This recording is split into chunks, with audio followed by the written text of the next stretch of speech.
Welcome to Huddle Up with Matias Bueno, episode 18. Today's guest is a Canadian Football Hall of Famer, Winnipeg Blue Bomber Hall of Famer, and first ever punter inducted into the Canadian Football Hall of Fame, Bob Cameron. Bob, thanks so much for joining today's episode.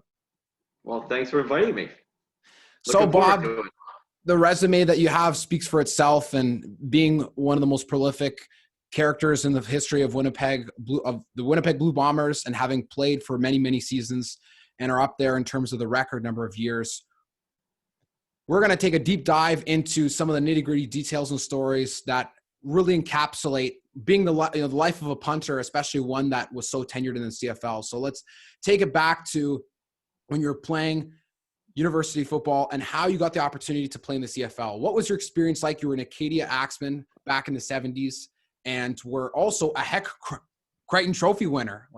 So talk a little bit about your experience with Acadia and how being named the top college football player in Canada came about. You know what? I think my whole life has been a lot of luck going on. Like things happened to me that has never happened to anyone else. To get the opportunities that I got was amazing. And I'll go back right to 1974 when I went to Acadia University. I grew up in Hamilton, just outside of Hamilton, a place called Ancaster. And I got recruited to go out there. So I go out there and boy, the guys that are ahead of me, as I wanted to be a quarterback, right? And I punted as well. And the first exhibition game, they actually put me as a third or fourth string quarterback. And the first exhibition game, we're playing against defending national champion St. Mary's Huskies. And in the first quarter, the starting quarterback, he breaks his ankle, gone for the year. And so then in the second quarter, the second string quarterback, he breaks his wrist, if you can believe it, in the second quarter. Now they're down to myself and this guy who had been there for 4 years, but he wasn't really looked at as a quarterback prospect for them, and especially in his last year. So they let me go in there. And incredibly, like I'd played slot back a lot. I knew most of the plays, but as a quarterback, I really was put as a slot back after a while. Well, I get in there, I played, and we were playing again against the defending national champions, and we won the game. All I did was hand off the ball or throw quick screen passes to my high school fullback. He went out there with me, and we won the game. And then I got a chance right off the bat, right out of high school, to play starting quarterback at Acadia University. And played one game, we won. And the next game I played, after the game, they benched me because I wasn't doing very well. And after the game, I saw the doctor. I said, I'm not feeling well. And I got mono. I had so mononucleosis. And I didn't play the rest of the year. All I did was punt. They let me punt. So maybe that was a good thing because I just practiced my punting like crazy, and I got really good at punting, I guess. And then at the end of the year, I got healthy, and I ended up playing in the championship game. We lost it. The starting quarterback played the first half. I played most of the second half, and I had a really good game. And then, as fate would have it, the starting quarterback for Acadia went to University of Western Ontario. The next year, you didn't have to wait out a year, and he was gone for to Western, and I stayed at Acadia and played the next 4 years at Acadia University. And so you talk about luck happening and being so serendipitous with what happened within your career. And so talk about what the experience was the year that you were named the Heck Crichton Trophy winner, and how you handled being in that position, because it, back in the day, it didn't seem as much of a big deal as maybe it does now. And especially with, you got that little trophy there for what you achieved. Yeah, here it is. I brought it with me. So what was that experience like? Well, again, it was, I couldn't have been luckier. Here I am. I go out to the East Coast, played at Acadia University, and these guys, we had a juggernaut of a team. I mean, I wasn't playing on a bottom feeder team out there. We were top-notch team. We had outstanding football players. In fact, in 1974, two guys off that team went and played in the CFL the next year. So we had top-notch players, and when you have top players, guess what? You recruit really well too.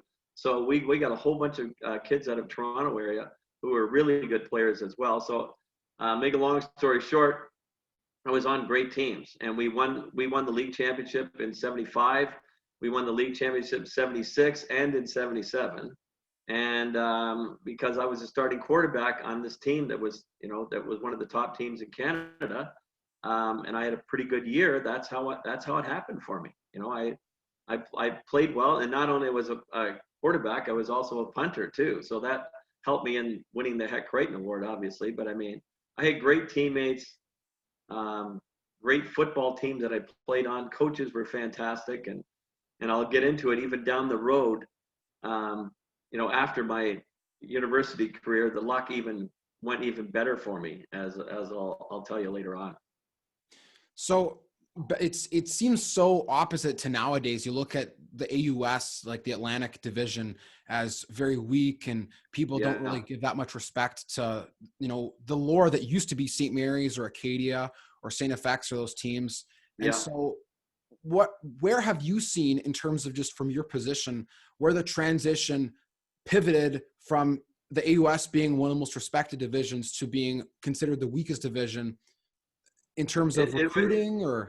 Yeah, it's recruiting. It's money, getting the guys out, the top-notch players out there. It's all that stuff. It was tough to get players to come out there to begin with, right? To make a commitment to come that far away out of university. And then the money and the prestige with the Southern Ontario conferences, I think, really sort of lit it up. And then, of course, the Quebec conference, they came in, and I guess in the late 90s, and they just won championship after championship. So now where you're going to get these guys? So most of the guys we had a lot of guys from Quebec conference would go out to Acadia University, and like I say, St. Mary's and St. Francis Xavier, and that sort of stopped right there. It seemed like, and then it's tough money wise. You need the support of the alumni. Well, we were from a school of 2,500 kids. And when I played in 2 national championship games against University of Western Ontario, and there were 25,000 people come to their school, and they had the choice of anybody in Southern Ontario that they wanted. And that's the problem. And so you're right. It has turned into a second tier conference now, which is pretty sad, but that's just the way life is, And when I was there were 7 teams. University of Prince Edward Island played. They had a team. Yeah. Oh yeah. We used to get on the ferry to go and play University of Prince Edward Island. It was awesome. And we had the University of New Brunswick. They were a powerhouse too for a while there, and then they folded. And then they had Dalhousie University, and they were going good. They folded. So there's only 4 teams left down there now. So I mean, when that happened, a lot of the players said, well, there's too few teams in the conference, and I think Bishop's University is now part of the conference, because Bishop's got sort of left behind when the big powers came into being, and the Quebec League, and that was a real problem for the whole conference as well. But every year there's 2 or 3 guys. I think there's 2 guys on the Winnipeg Blue Bombers are from Acadia University. So there are some damn good players out there too. And yeah, it's an interesting aspect to really note that the AUS used to be the pride of the line when it came to Canadian football and university, and now there were teams that don't exist anymore, such as you mentioned, the University of New Brunswick and PEI. Money is such an important aspect of it now that it makes it tough for there to be that competitive balance between universities across Canada. And obviously, like you mentioned, the Quebec conference really coming to life in the 90s. Yes. When Laval came to the league, they won more national championships in like 20 years than anyone else had ever done since like the 50s or whenever the first Vanier Cup was. So was there a Quebec conference before, or was it just that Laval did not exist? Well, it sort of changed around a bit. Yeah, there was a Quebec conference, but it was it wasn't really that big a power conference. Like, I don't think they took it that serious. It was sort of a hockey was big in those schools, then it seemed to all change when Laval really started humming along. You're right, and that was what I think around '95, somewhere around there. And they basically won half the championships since they came into power. So it's really tough to see what happened, but I know we played against those conferences, in the Atlantic Bowls, and we beat them. We beat them quite handily. And then it just, like I said, they took it way more serious than anybody else. It wasn't like, oh, let's go out and play football. They took it on a level that that you see in major U.S. colleges. You know, when guys would be up at 6 o'clock in the morning every day before school and weightlifting for 2 hours. Well, that never happened back in my day. I mean, in the off season, we go to the gym and work out, but it was nothing serious. There was nobody got together as um, as players and coaches in the off season. Now that's all they do. So it's been completely different, and we have been left behind. But you're right. The Quebec Conference, they've had a complete change. There's no question about it. So you talk about that difference in the way that you guys practiced and really improved and developed yourselves compared to now. Did you notice through the long tenure of your career when exactly that point was that the transition was made for it to be normalized, that everybody was working out around the clock and weightlifting like crazy, or did it just kind of slowly happen over time? Well, it was more or less put on yourself. If you wanted to work out hard and get to the next level, then you did. And then the coaches, it stems always from your coaches down, as I look at it. And if the coaches are super keen and they're really proud of their institution and their teams, then they're going to work harder. And that's the only way they're going to get to the top. And Bob Vespasiani was my head coach, and he came from Maine, I guess it's Maine or Massachusetts. And so he came up in that U.S. College sort of environment. And so he sort of brought that attitude to Acadia University. And that's because we did nothing in the 60s and even in the early 70s until Bob Vespasiani became the head coach. I think it was in 1970. And then you could just see, the first year they were getting their ass kicked. And then after that, they just every year kept getting better and better. And like I say, I got there in 74 and 73. They were the only team to beat St. Mary's Huskies that year. St. Mary's lost one game. That was to Acadia, and they won the national championship. So we were on the cusp.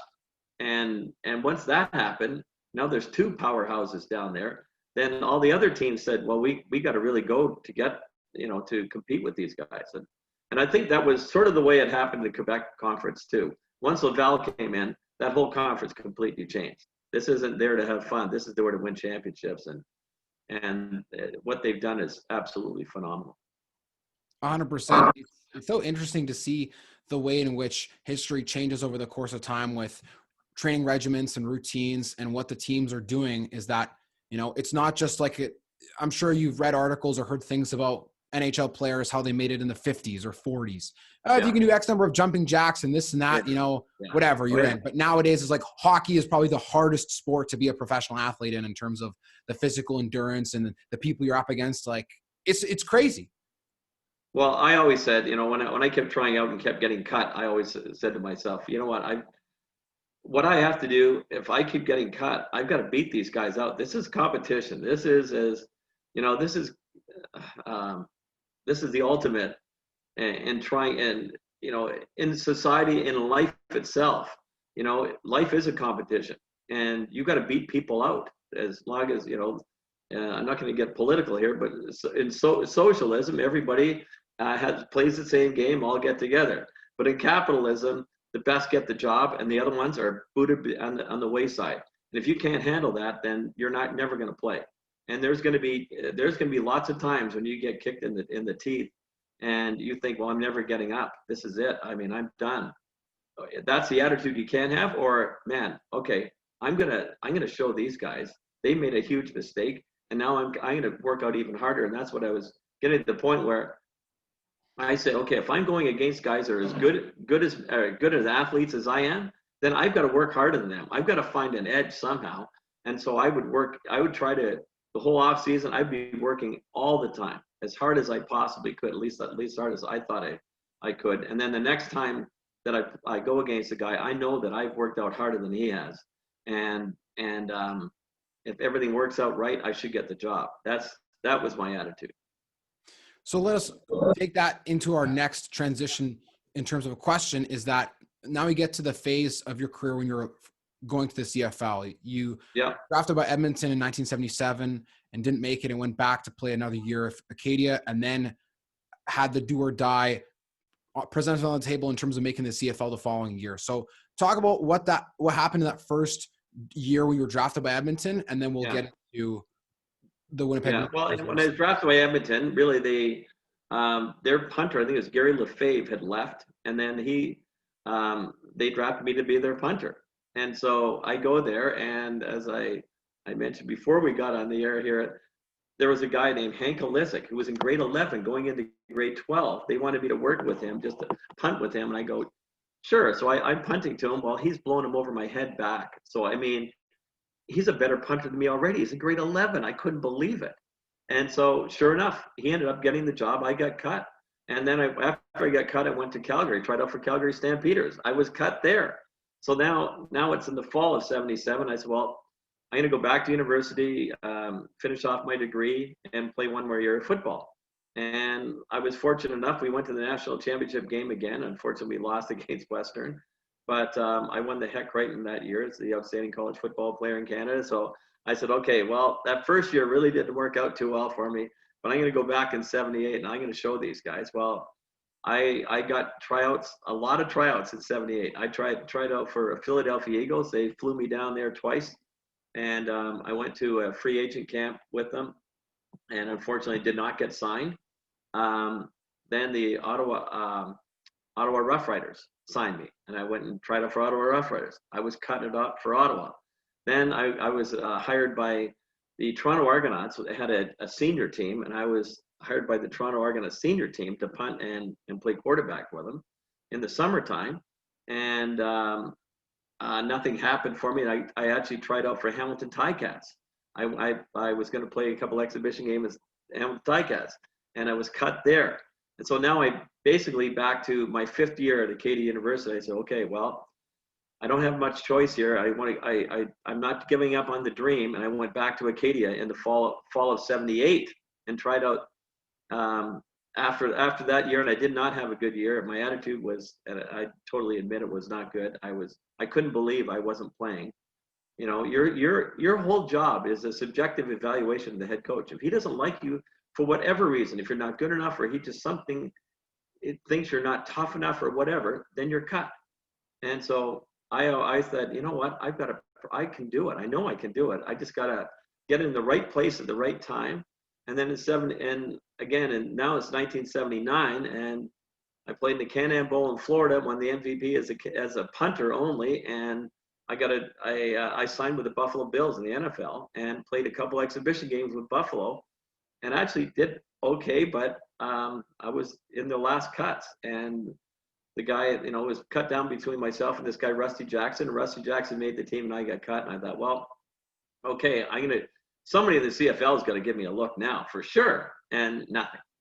And I started working in Red Deer, Alberta. My brother was a geologist, and I worked with this company. It was a well site services company, and I'd given up the dream. That was it. I was done. I was never going to play. I was 25 years old at that point, and on the day off, on one of my days off, I was going from Red Deer to Calgary to go skiing with my brother, and I heard on the radio that Bernie Ruoff, punter, field goal kicker for the Winnipeg Blue Bombers, has just been charged with trafficking of marijuana, if you can believe it. And I'm going, what the? And I just went off the road. I said, oh boy, really? And I get to Calgary, and I started thinking, okay, maybe this will work out, because Bob Vespasiani, my head coach at Acadia University, is now an assistant coach with Winnipeg Blue Bombers. Not only assistant coach, he's a special teams coach. He's the punter coach for the Winnipeg Blue Bombers. So guess what? That week, I get a phone call from Bob Vespasiani and asking me, do you want to give it one more try this spring coming up for the Bombers? And I'm going, absolutely. So here I am. I'm working as a well site services company where we would go out and we dig wells, and we put down sophisticated electronic equipment down the holes. And I was just a laborer working with these guys. And I can remember telling these guys, well, guys, I'm sorry, but I'm going to be quitting this spring because I'm gonna go out for professional football. And they all laughing at me. They're going, yeah, sure you are, Bob, right? Because they just knew me as a laborer with the rest of these guys. I was trying to work my way up, obviously, but so I quit in the spring and came out to Winnipeg in 1980. And even then, I got cut. I was playing. It was unbelievable. So I come out to Winnipeg, and I'm doing okay. I'm punting the ball half decent in training camp. But there was a domino effect when Bernie Roth got traded to Hamilton Ticats. Hamilton Tiger Cats now traded their punter to Toronto Argonauts. So now Toronto Argonauts in training camp have 2 punters. One of them is getting cut, and it's been in the papers in Winnipeg. Whoever gets cut is coming to Winnipeg to take Cameron's job. And so I said, well, I guess I'm here just one more time, and then that'll be it. So we go to Toronto. Believe it or not, we go to Toronto, the last exhibition game, and Trevor Kennard has just been signed. And Trevor Kennard comes out in that exhibition game, his first game, okay? He goes out in that exhibition game as a field goal kicker. Yeah, he goes 4 for 4, 1 from 57 yards out. And the head coach is just, Ray Ock is going, wow, this Trevor Kennard is unbelievable. And so they're not going to pay, and they're paying me peanuts. I think it's $22,000. And the guy that they cut in Toronto was making $75,000, right? And so he gets cut in Toronto, and so we're not bringing him in just to punt for that kind of money, and he wasn't going to come just for that. So I sort of won my job because of Trevor Kennard. Trevor Kennard was unbelievable, and the guy's name was Ian Sunter, the punter for Toronto Argonauts that got cut. He's a punter field goal kicker. Yeah, he didn't play in the CFL anymore for one reason. Yeah, he went to the NFL after that. He gets cut from Toronto Argonauts. Yeah, went down and played in the NFL. And for 1 year, and then his career was over. But so you talk about luck again. How lucky is that? Trevor Kennard doesn't show up. I'm done. It's over. They bring Ian Sunter out to Winnipeg, and that's my career. And that's how lucky I got.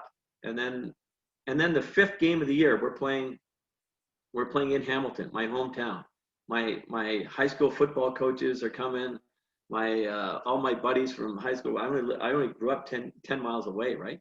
And so after the pregame meal, I'm in there. I'm going to play, right? After the pregame meal, the head coach Ray Ock comes up to me, taps me on the shoulder, and goes, "Yeah, Bob, you're cut.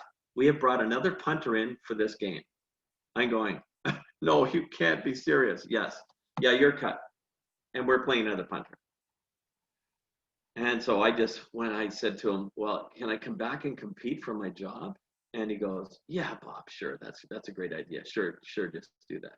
Now, and so Ray and I didn't get along too well, but at the same time, I'll say Ray gave me the opportunity to play, and I said, okay, if that's my career, I played 4 games. That's good enough, I guess. But I still thought, I'm better than the guy they brought in. I can't believe this. So anyways, he goes out and has a terrible game, has like a 34-yard average. And I go back to Winnipeg, and I'm punting against this guy in practice. And I remember the head coach, Ray, standing beside him going, "Geez, Gerald, you're kicking really well today. Why didn't you kick so well the other night there?" And I went to Bob Vespasiani, my head coach, and I said, "Listen, Bob, I think I'm getting screwed here. Like, I'm better than this guy. Why is Ray thinking this guy is the man?" He goes, "Well, then you guys got to go and talk to him." I go, "Well, I've been now cut by how many teams? And I've got to go to Ray Ock's office." I went in. He said, "You go and talk to Ray."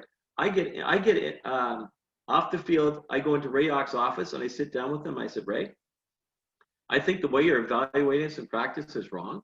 I said, "Just handing us a ball and kicking it is not game-like conditions." I said, "When I tried out in the NFL, I got 15 kicks charted, distance, hang time, time to get it off. Any more than 1 point, it was 2.3 seconds to get it off, it didn't count. And then you'll find out who in pressure situations can do the job better." And he just looked I thought he's going to boot me out. And he goes, "All right, Bob, we'll just do that." And so here it is, game on. I've got to beat this guy out every practice. After practice, he had them all charted. And then he comes up and he says, "Okay, I want to see both you guys." This is the day before the game. So I want to see both you guys in my office separately. And so the other guy goes in first, comes back out. I'm sitting in my locker, just biting my fingernail, going, "Okay, am I going to get back my job?" Sure enough, he comes out and he says, "Well, Bob, you've got your job back, but don't get too excited because they've already signed another punter who's going to be in the press box tomorrow night," if you can believe it. Oh, yeah. So that's what I was trying to tell you before. My journey to the CFL was unbelievable heartache and yet luck to get opportunities. And fortunately, as time went on, the opportunities after I sort of proved myself, then it got to a point where when Cal Murphy came in '83, it was just, the pressure was off me, and I could just relax and kick the way I knew I could. And from that one game that I missed in Hamilton, I did not miss a game so that would have been, I think, in August of 1980. I missed that one game in Hamilton. I did not miss another game until 2000. So that was 20 years. I basically played every game. Not only did I play every game, I played every exhibition game, every punt when Cal Murphy came in '83. So there's my story in a nutshell. An incredible story at that, and the perseverance it took. I can only imagine being in that position, when I was playing kicker myself, bouncing around teams, and you're so unsure, and if a coach can just not like your hair one day or whatever it is, right, and just, I'm putting in this person, it doesn't matter. Yes. And you can't do anything but go out there and ignore it and still kick the same way that you can. But obviously human nature would tell us that that's not that easy, because you're having to worry about, you're trying to be a professional. What if how are you going to get on with your life if you don't get this? What about a family? All these other things. It's not just willy-nilly you can go to every single team forever, because there eventually comes a point where that's the end. And like you said, you were in Calgary and you were like, I'm going to go play pro football in Winnipeg. And then everyone's laughing at you. And then how many years later you look back and you're like, well, I guess it was the worthwhile decision. So, but again, it was unbelievable luck. It was unbelievable situation that the stars had to line up perfectly for me to get the opportunity. How many people get an opportunity 4 years in a row? Like, I was drafted in '77. I didn't make it till 1980. That was 4 seasons I kept trying out. So it was incredibly lucky. And then even in 1981, they drafted a guy named Dave Brown out of University of Alberta. He was a first draft pick. They didn't have a first round choice, so they picked Dave. And Dave came out, and I had to beat him out in '81. And then they seasoned him back in the university. They brought him back in '82, and I had to beat him out again in '82. Oh, it was onbelievable. And then, like I say, and then Cal Murphy came in '83, and we started winning, Grey Cups. And once you win Grey Cups and you've done a pretty good job as a punter, then sort of the magic dust is sprinkled on you, and they don't want to make any changes. Like, how many guys we had on those teams for years and years, and it was because you're now looked at completely differently than if you don't win championship. If you lose championships, you're looked at, well, that's a cause for you guys losing. But if you win championships and you have good games, then they look, well, you played good games in championship games. Well, you can handle the pressure. We want you to stay. And incredibly, that's how it all turned around for me. And it's like you said, there's so much luck and serendipity and timing that has to go into every small little thing. The butterfly effect is what led to your illustrious career, but it wasn't along the way without so many things that if they had not happened, you wouldn't have had the career you had. And it's just crazy to think about that in and of itself. And you look at the stretches of time you played for Winnipeg too.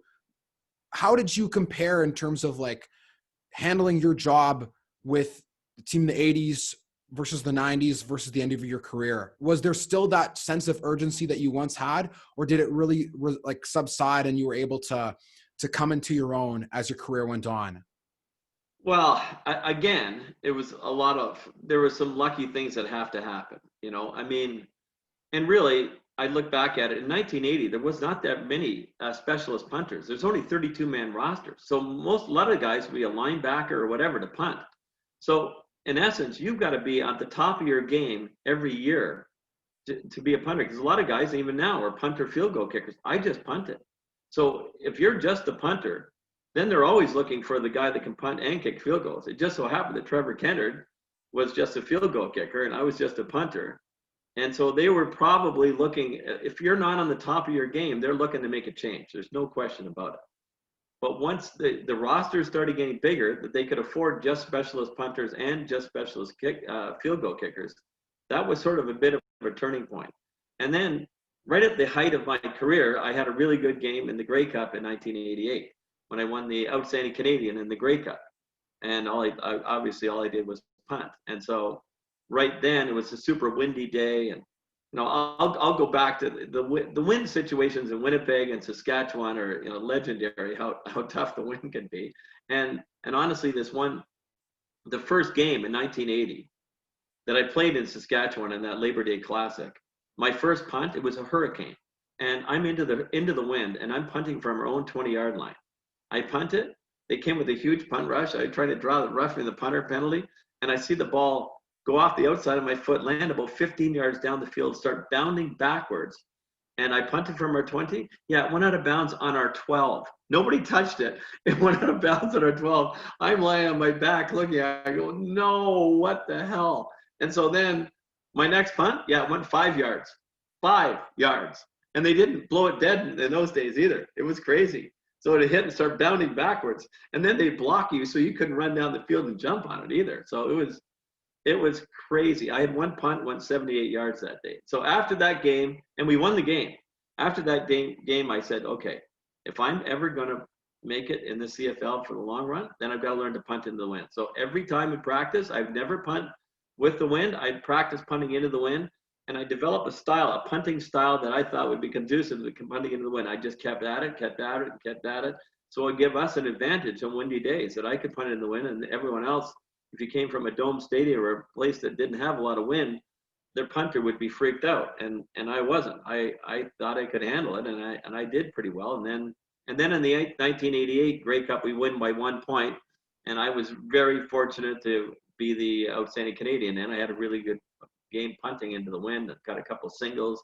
We won the game by 1 point. And then once that happened, then that's how I lasted as long as I did. They were going, wow, well, even if he's lost some power in his leg, he can still punt in the wind in cold weather games. And so again, how lucky was that? I got, I knew that I needed to really work on my punting into the wind. I got a lot of opportunities, a lot of practice here. And even though I didn't maybe have as strong a leg as guys they bring in, they knew in my background I could punt into the wind very well. So they were just comfortable with me, and that's why I kept my job for all those years. So the 1988 Grey Cup, for those listening who may not be as familiar, you guys were playing BC. It was at, I think it was Lansdowne Park in Ottawa, correct? Right, it was. Yeah, super tight game, and the last drive that BC had, Donegan threw the pick, and then you were tasked with having to run around and waste time towards the end of the game. What was going through your head in that time? Obviously, I'm sure you had to be cool as a cucumber, but what were you thinking as you guys had gotten the interception? I'll tell you what happened. So we were with the wind at that point. We had the wind in the fourth quarter. And so there's only like 2 minutes left in the game. And about 2 minutes, I guess. Maybe even less than that. And I remember we went to the bench, Trevor Kenner and I, we went to Mike Riley and said, Mike, we've got to give up a safety here. If we punt the ball, they're basically going to be in field goal range right off the bat. Why don't we take the chance on kicking off deep, holding them deep, and then hopefully winning the game. And we're up by 3 points at that time, which maybe there's either way you can look at it. Okay, if I nailed a big punt, but we're back on our goal line. I mean, most I could hope for maybe midfield. They run it back 10. Well, they're on the 45-yard line. There's lots of time for them to go down and score a touchdown and win the game, or run the timeout, kick a field goal, then to go overtime. And honestly, we weren't that great a team. I mean, we had 2 first downs in the whole second half of that game. We were holding on by the skin of our teeth. So we had to just take a chance and give up the safety. But I'll never forget, I've seen the film of that a few times. So I get the ball, and I'm faking like I'm going to punt it. And then I rolled out to my left. And then I saw one of our guys down the field wide open. And I could have just, being the quarterback back in the university, I thought, oh, I'd love to just. So I wasn't going to throw it, but I gave a pump fake. And I think afterwards, you always think, okay, what could have gone wrong? What happens if the ball slipped out of my hand or something? Oops, incomplete pass. Can you imagine? And then they would have had the ball on the 1 yard line. Yeah. But it didn't happen. I ran around a bit, and then there were steps at the end of the stadium. They were right on my tail, and I ran up the steps at the end of the stadium. And we ended up kicking off, and we stopped them on 3 plays, and we ran the clock out. And it was bedlam after that, winning the Grey Cup. And we were huge underdogs in that game as well. So it was Sean Salisbury and the boys. It was I talked to Sean just about a month ago. So it's amazing. You win championships. There's a bond there forever. all those guys that we played with, we still try to keep in touch at some points. And there's a lot of guys that stayed after as well who played for the Bombers and are still here. So in your career, you played from 1980 till 2002. That's 23 seasons. Is that second most all time for any CFL player? I think it is. Yeah, Lou Pisaglia in BC played 25, and I think I'm second. My only claim to fame is, I guess, I played the most games in a row without missing a game, which isn't a real big feat when you're a punter, right? I mean, it's not like you're getting pounded every game, right? So, yeah. So I think I had a 352, somewhere around there. I don't know. You'd have to look it up. But I mean, with all the things that you went through, I think that feat makes it, a little more respectable with, being scared for your job the first few years and everything. Yeah, I honestly, I had a chip on my shoulder against everyone at that point, getting cut and going, I know I'm good enough. I can remember going home after the Ottawa Rough Riders was the worst one that I still to this day, I thought, you know what, I was better than that. Was this, and here's the crazy thing, okay? When I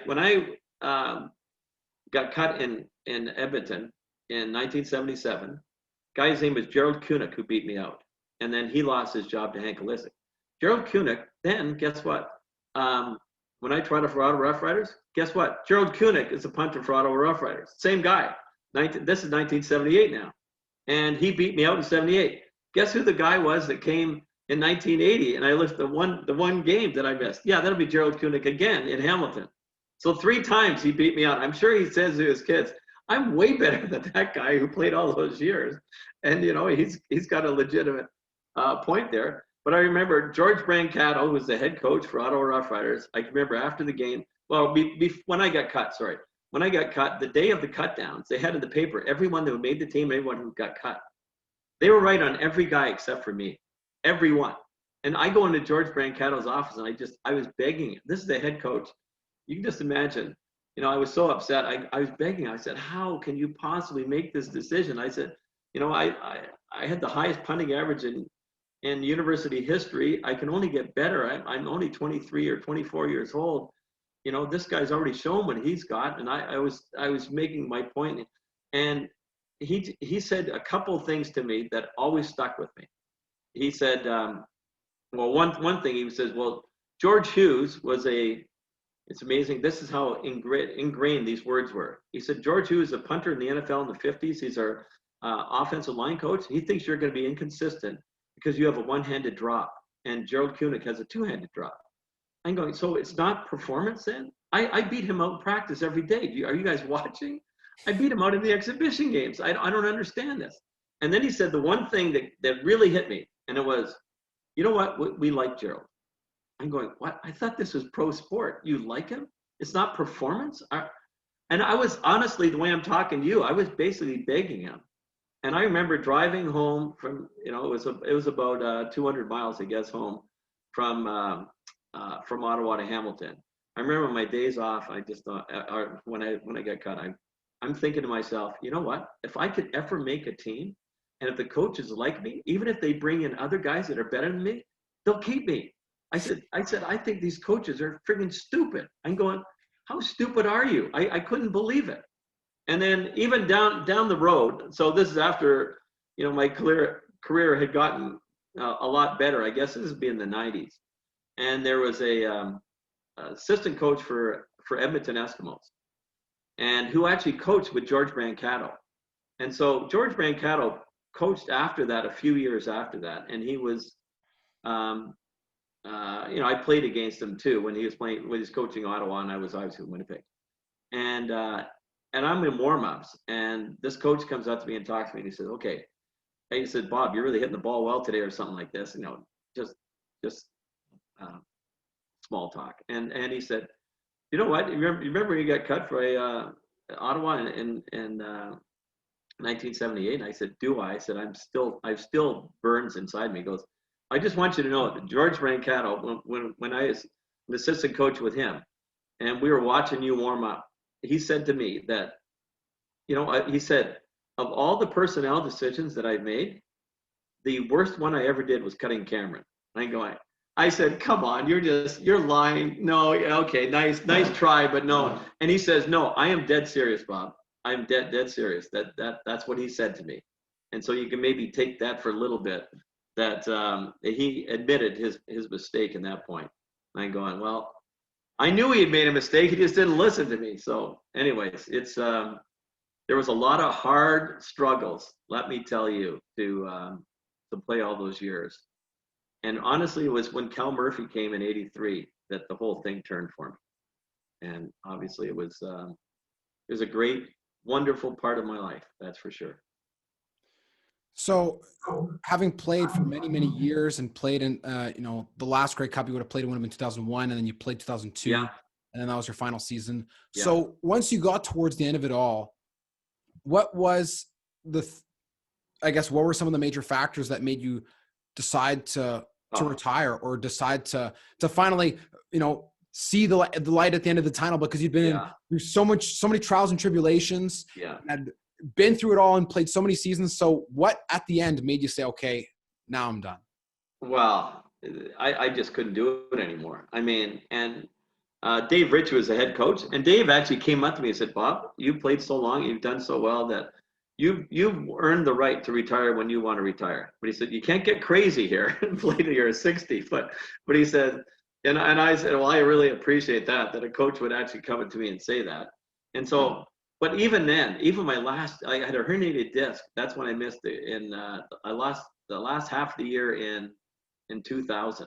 And then I came back, and the next year I did work my butt off the whole winter. I said, okay, we're so close. I think we've got a really good team. And of course, we went to the Grey Cup. And then I said, oh, we got so unlucky in that one Grey Cup. We got to come back and the next year in 2002.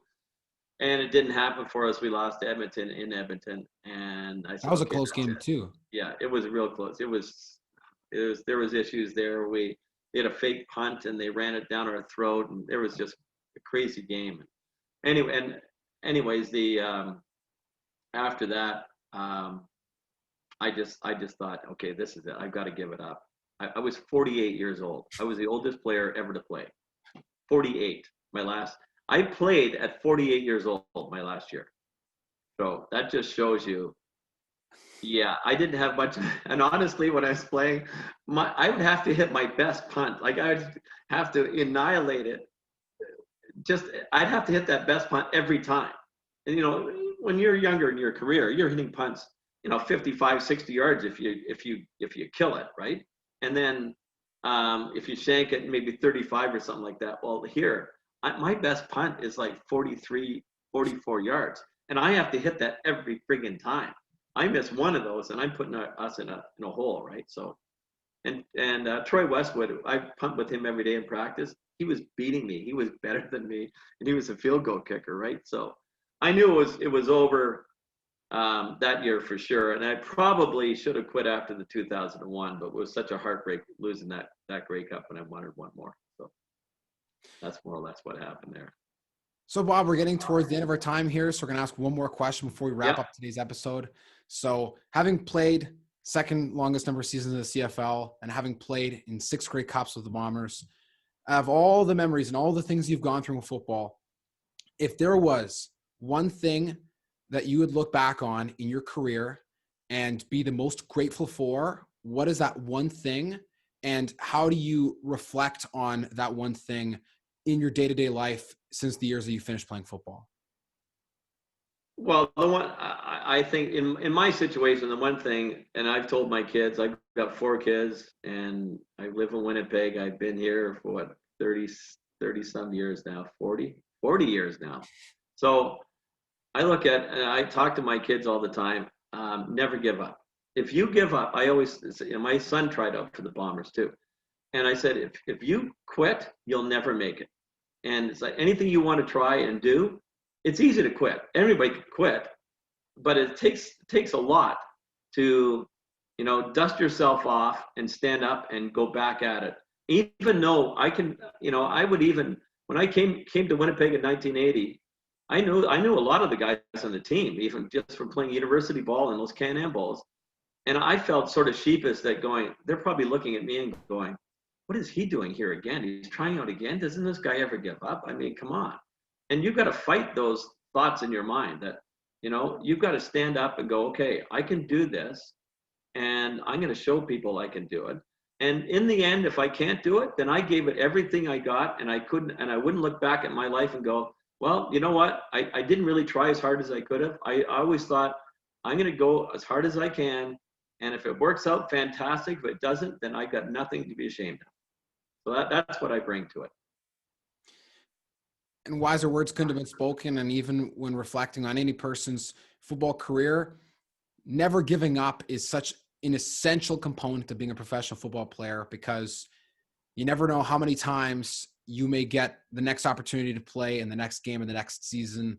After all, every single year, GMs are out to recruit you, and it's the greatest competition of all time. And to have lasted for that many seasons after all the things you went through is truly one of the most remarkable things for any CFL player throughout the entire league's history. To play all those seasons after all the things that you went through, it's incredible. So with that, Bob, I want to thank you so much for having joined us today, and it was an incredible time, and I'm so glad I was able to bring your stories to life and to share it with all the listeners. Well, thanks so much. It was, I really enjoyed it. I enjoy talking these stories because it just brings up old memories, and I love those times. It was great. Well, everyone, thank you again for listening to episode 18 with Bob Cameron, Canadian Football Hall of Fame and Winnipeg Blue Bomber Hall of Fame punter.